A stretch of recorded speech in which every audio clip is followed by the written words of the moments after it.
Thank you, Melba. Thank you all for coming in this bright and early. She made it sound like I'm so old. I started at 12, seriously.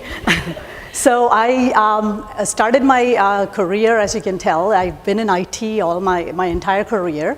And actually, when I was going to college at USF, I used to come to Lakeland Utilities, the pink building with the lake.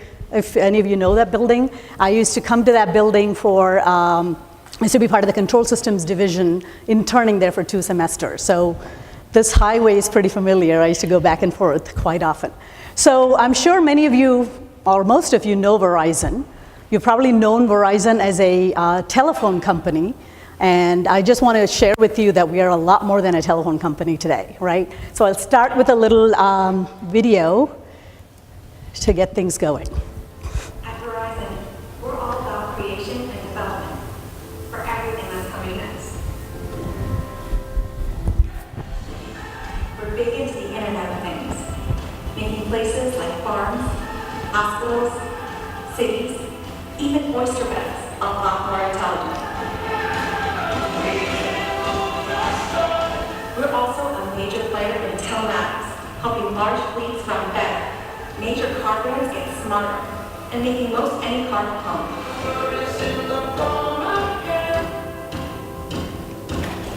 When it comes to mobile video, we keep serving up more programmatic advertising, and lots more new content.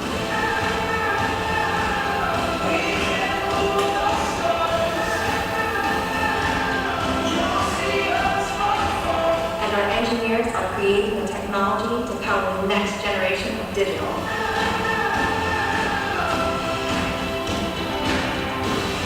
At Verizon, when it comes to building the future, we invite the world's brightest creators, developers, engineers, to test their limits, follow their passion, have some fun, and become part of something pretty darn big.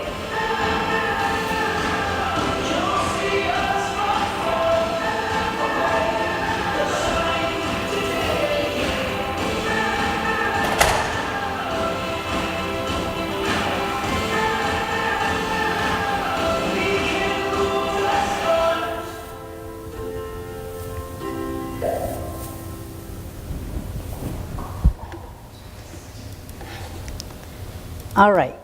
So as you can tell by that video, we are a lot more than a telephone company. And even though we started off as a phone company, we have the largest wireless network in the United States. We have one of the largest all-fiber networks, the Fios deployments that we have across the nation.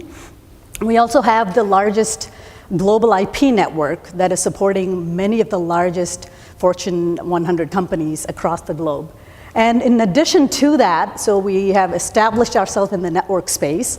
We are now undertaking and actually right in the middle of all the Internet of Things, digital media and communications, and totally an innovative company that we've been in the business for.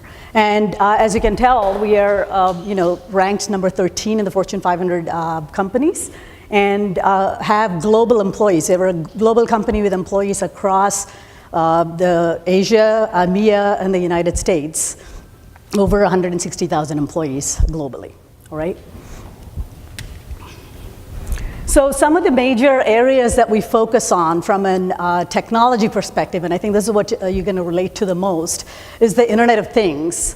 I'm sure many of you have heard that term before. It's the new, trendy term. I'll get to it in a little bit and provide you some more details about it. How many of you have heard machine-to-machine communications? So the Internet of Things is really the new buzzword. It's originally started as machine-to-machine, right? So when you're talking about the Internet of Things, what you really, simplistically, if you want to explain it, think about the DNA. You're talking about digital devices, that's the D, and the network, and A, application automation. So you're talking about connecting multiple devices globally through a vast network and through applications. So the application automation is what's allowing you to manage and manage those devices. So when you talk about the Internet of Things, some of the examples that you'll hear is connected homes.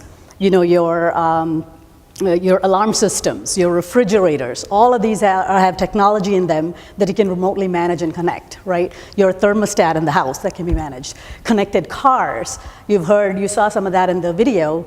You have examples of telematics, so you can put in those devices in your cars that allow you to manage, troubleshoot, call for assistance, all those kinds of things. So that's another example of connecting. You also have, most of you probably have Fitbits.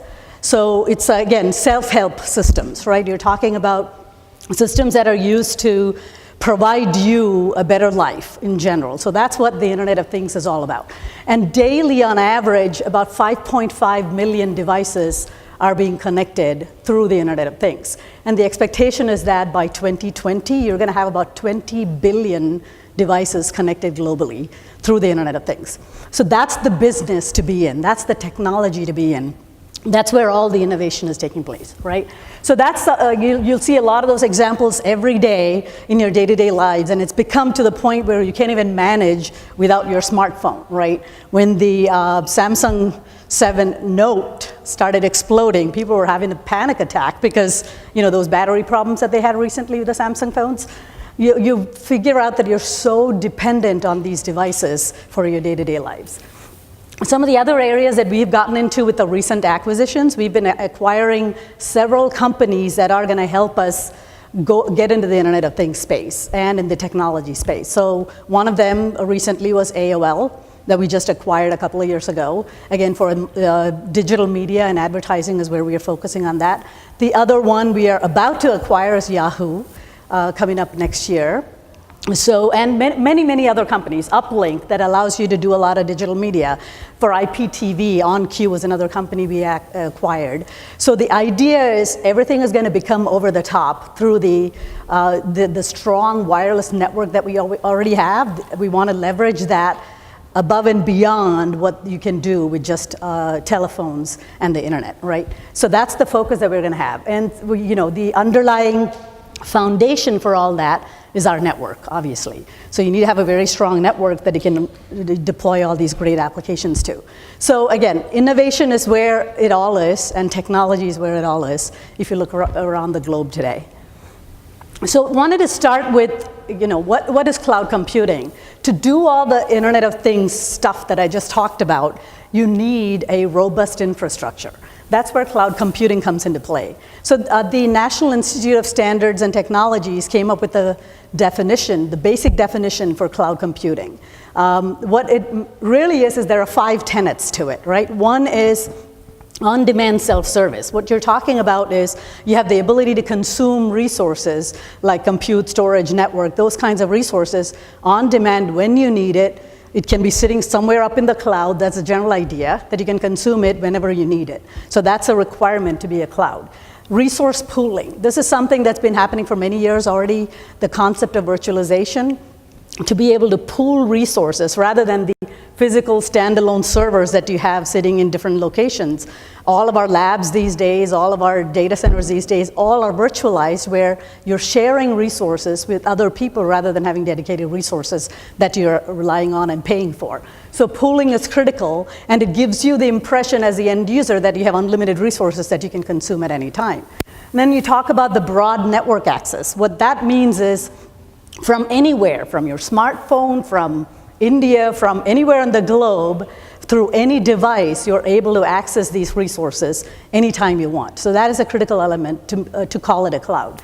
And then the next item, which is really important, is rapid elasticity. What we're talking there is the ability to spin up and spin down resources when you need them, rather than having to wait for somebody to go purchase a new computer, set it up in the lab, and configure it for you to use it. So again, this gives you the impression that you have unlimited resources that you can spin up when you need more. And the perfect example for that is when you have new applications that you're deploying, web applications that you're deploying, suddenly it's a huge hit. And a lot of consumers are hitting that web app, right? So you need to have the ability to spin up your app web servers very quickly so that the user is not impacted with performance or capacity. So that's what provides you the elasticity. And last but not least is full transparency around cost, right? So you're talking about measured services. What that really means is the ability to meter or pay for your services. It's very similar to what you would see in a utility company. When you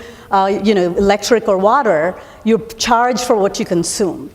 So there again, you have this unlimited resources, mostly, except for when there are hurricanes and there are systems that are overloaded. But similar concept if you think about it. You have the utility company, similar to that. You have the cloud, you have unlimited resources that you can consume. You're going to get charged for it. So the accountability now falls on you, the end user, to make sure you're consuming those resources effectively. So that's the basic concept around cloud computing. Everyone with me so far? So there are three major types of services. Cloud is all about service-oriented architecture. So the three major services we're talking about are infrastructure as a service, IaaS, you probably have heard about it. Platform as a service, that's a layer that sits on top of it, which is a PaaS.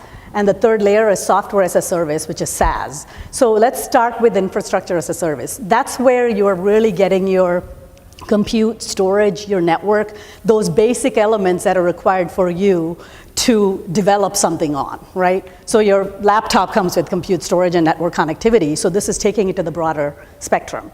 And then the layer above that, that's called the PaaS layer, is allowing you to abstract the underlying infrastructure and just give you an application that you can develop on. So a lot of the PaaS applications like Pivotal has a Cloud Foundry PaaS, Red Hat has OpenShift PaaS. These are all frameworks that allow you to develop your application without having to deal with what's provided in the underlying infrastructure. And the third layer on top of it, which is called the SaaS layer, is if you don't want to deal with the infrastructure or a PaaS to develop your app on, examples like Salesforce.com.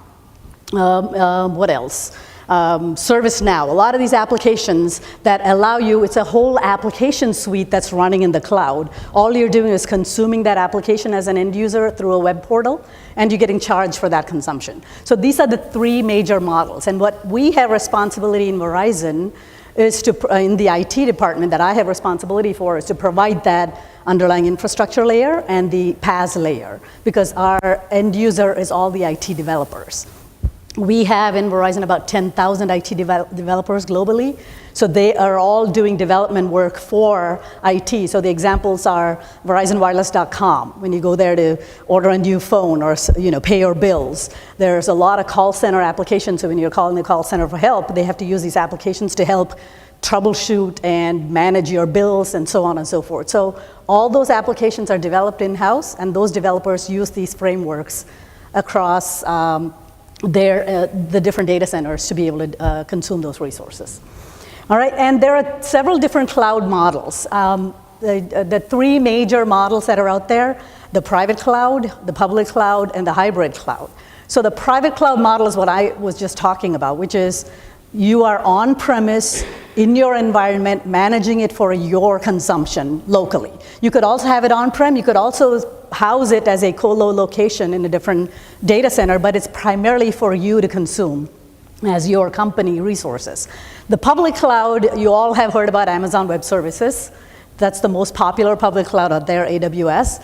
There's the Google Cloud Services, which is gaining a lot of popularity. And then there's the Microsoft Azure, which is another cloud that is very Microsoft-oriented, that is also gaining a lot of popularity. But AWS is the one that's been in business for 8 to 10 years, and they're doing phenomenally well.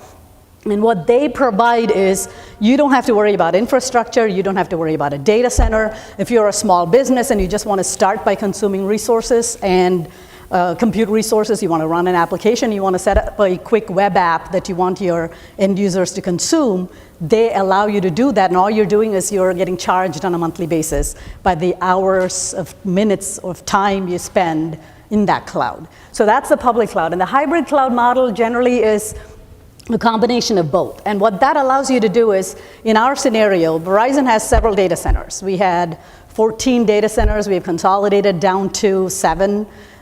Managing a data center is very expensive, right? So when you have these data centers and you are running out of capacity in the data centers, if you're trying to set up additional infrastructure and capacity, it takes a long time.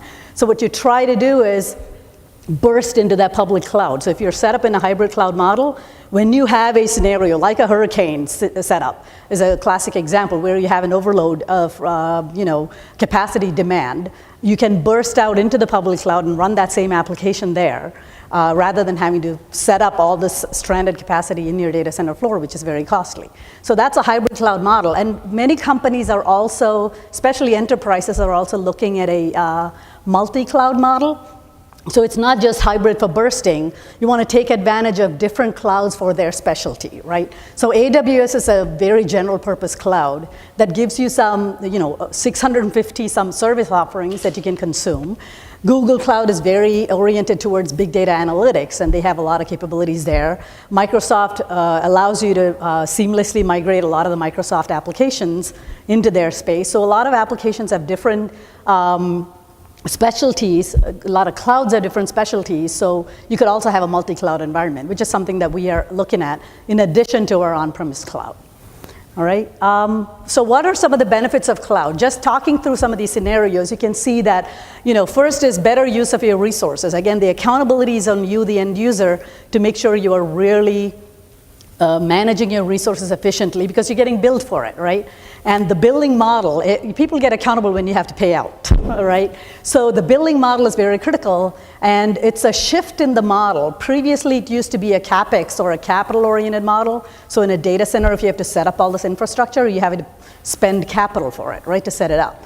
But when you go into a cloud, you're going really into an operational expense model where you're getting a monthly bill that you have to pay for. So that the benefit is, if you're a small company and you don't have a lot of infrastructure capital to invest, you can just pay on a monthly basis. I mean, you say you don't need it and your business is done, or you want to shrink it down, you have the ability to do that by reducing your consumption on a monthly basis. The flexibility that it gives you, again, the ability to go to different clouds and consume their resources based on your requirements makes it very flexible rather than setting up your own data center, right? And what that allows you to do is, in such a competitive world that we live in today, every new feature, every new app that comes out, if you don't beat your competition, you've lost the game, right? So the agility for developers to quickly stand up an environment and quickly deploy their applications rather than actually focusing on the underlying infrastructure, that's the business agility that is very critical in a cloud environment. And certainly with all this comes efficiency. You're managing your costs, you're managing your user experience, you're managing your efficiency of how you manage your business overall. Right, so let me talk a little bit about Verizon's cloud journey. We started, as any other company, many, many moons ago, actually 8 to 10 years ago. We were a very physical infrastructure-oriented company. So all the data centers have these monster hardware. I don't know if you guys have been to data centers. Verizon has an awesome one in the Tampa Tech Center, if you guys ever want to tour it. But the monster storage arrays, monster computers, and all the network to connect it used to be very physical, and setting up and managing physical infrastructure is very costly. And it used to be dedicated to individual applications for their purpose only, purpose-built infrastructure. That was the traditional model. Certainly that's not a sustainable model, and you can't continue to expand and grow your data center. So from that, we started switching, the industry as a whole started switching into the next piece, which is the virtual infrastructure model. How many of you have heard about VMware?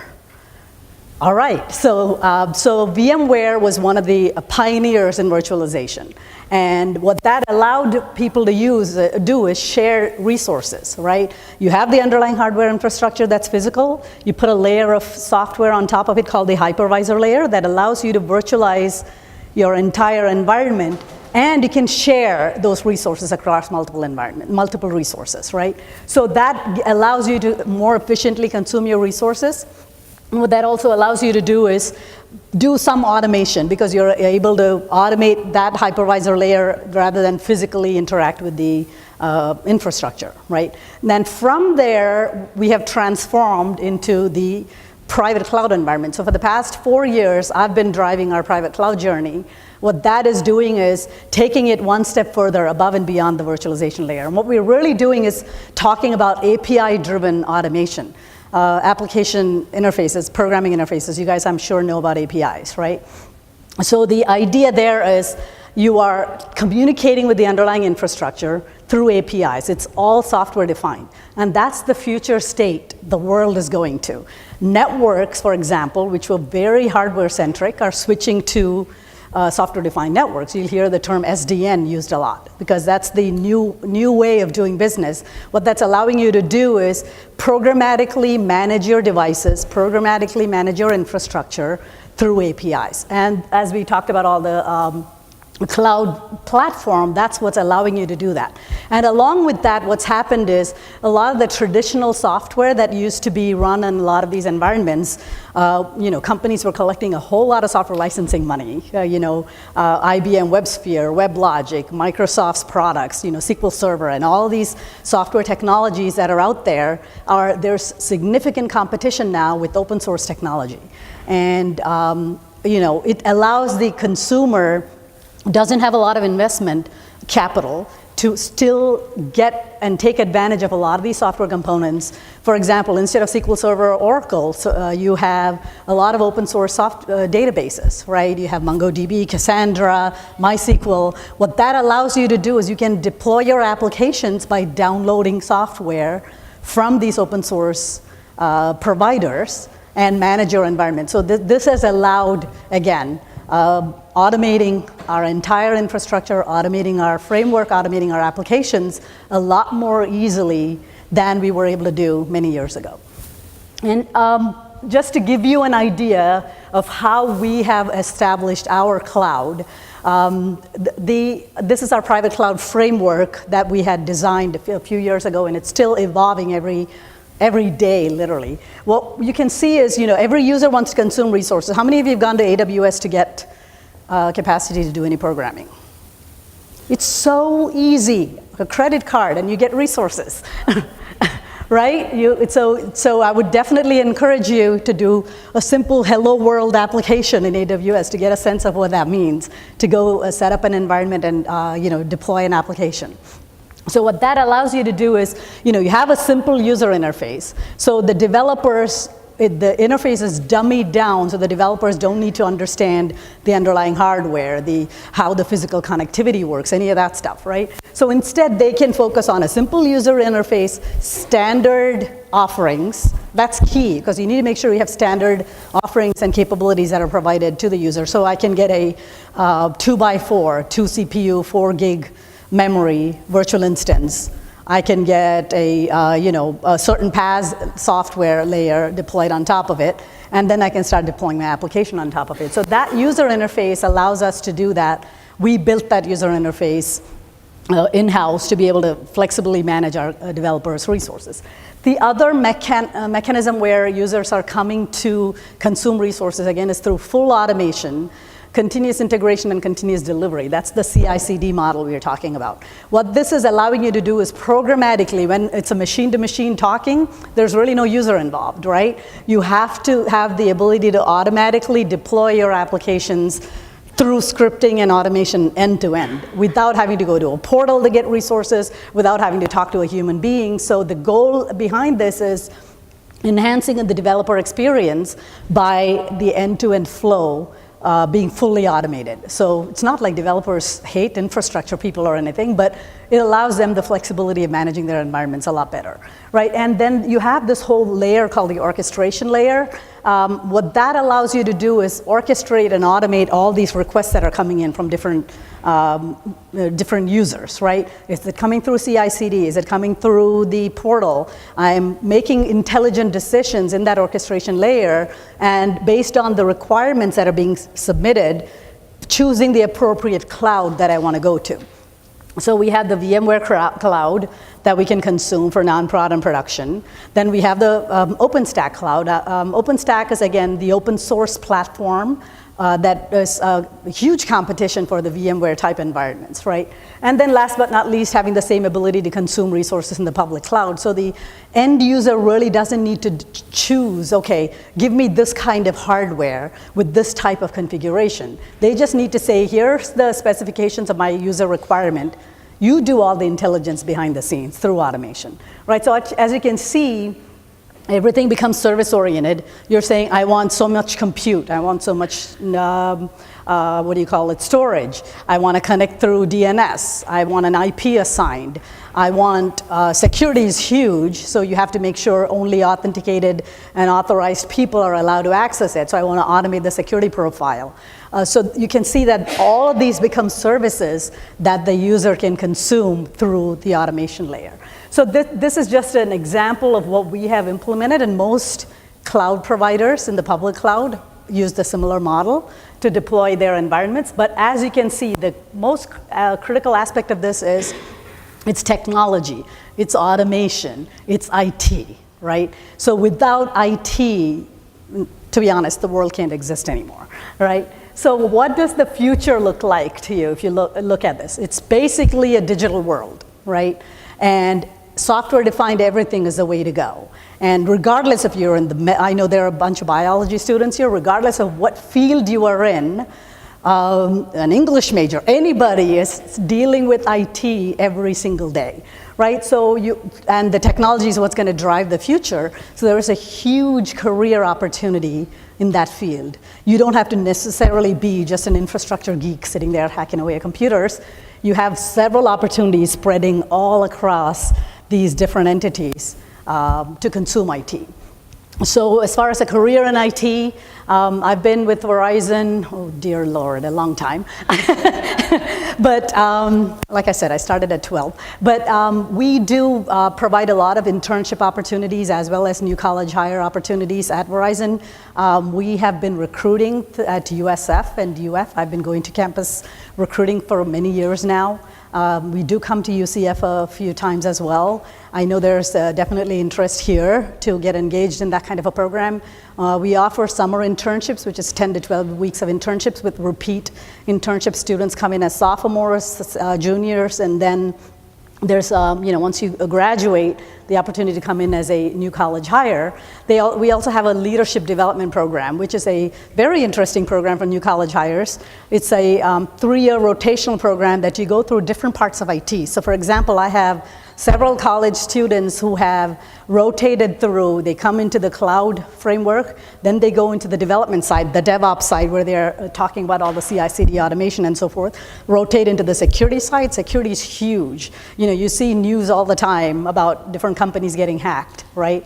When we don't want to be in that kind of news. So security is a huge aspect of our day-to-day lives. So definitely a lot of opportunity in technology and IT, and I would encourage all of you to stay focused, be engaged, and take advantage of every opportunity you get. All right? Thank you. Dr.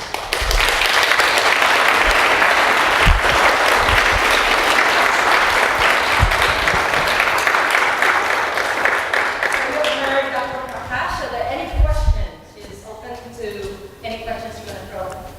Does it all make sense? Yeah, there you go. You were talking about software-defined networks and how the infrastructure of the future is going to be API-based. And I'm sure through years of experience, you know that every new Verizon, every new obstacle, every new hurdle, there's pros and there's cons. So could you kind of describe for us as well, how do you see pros and cons of that situation? How those cons will go away? Okay, so some of these fields are still very immature, especially on the network side. It's a pretty immature field when it comes to software-defined everything, because companies like Cisco have dominated the world with hardware, and they've been very slow to change too, because they're a money-making machine. Why would they change and transform, right? And when you have very critical businesses running on robust networks like Verizon, you don't want to take any chances with software. Because here's the negative side of software. It's prone to error, prone to bugs. And if it's, the resiliency is key when you develop that kind of software. So especially when you talk about networks, if you don't have that built-in resiliency, if you don't have the built-in disaster recovery, the software fails, any of those kinds of things, makes it very challenging to provide a perfect user experience, right? So the pros are you're able to take advantage of talking to every one of these devices programmatically. That allows you to minimize a lot of the hardware costs. The negatives are it's software. and software that has firmware that's prone to bugs, that's prone to hacks. So those are all the things that you have to build a lot of robustness around. So in creating the APIs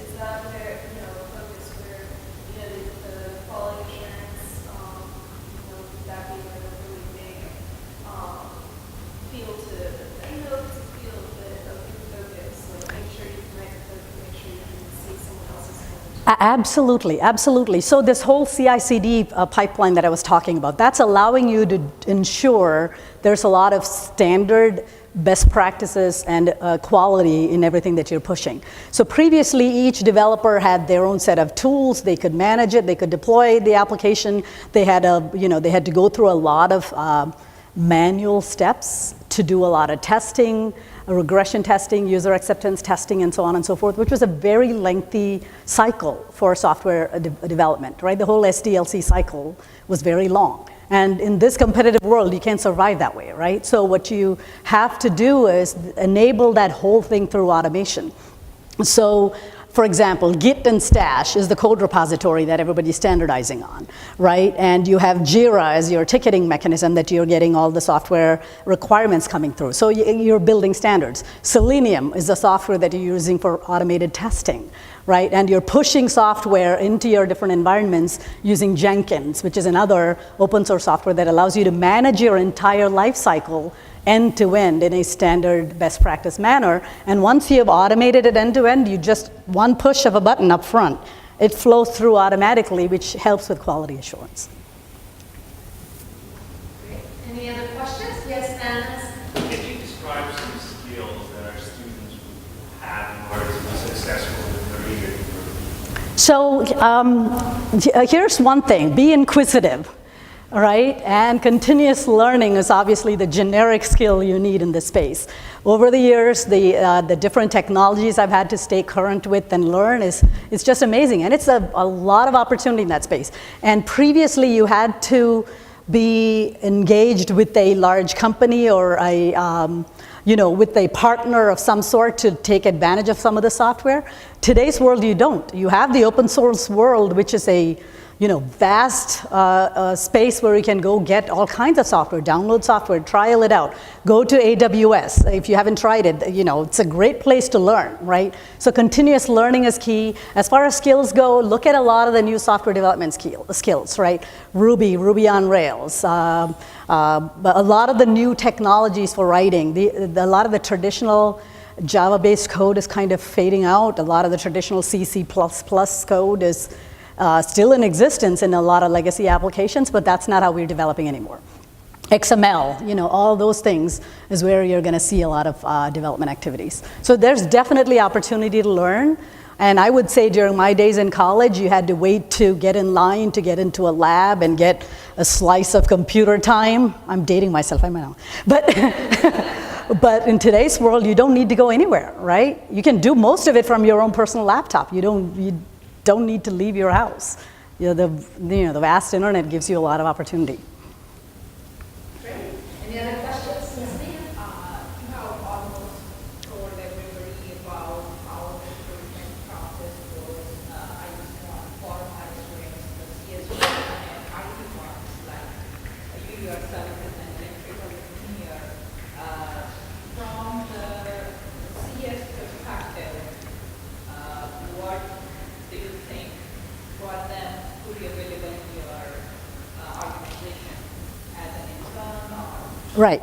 So again, as far as my career goes, I started in electrical engineering because I was really interested in that field and control systems. So that shifted from there into control systems. What are you working on? Computers, right, and technology. And that's why I went back and got my second degree in computer engineering.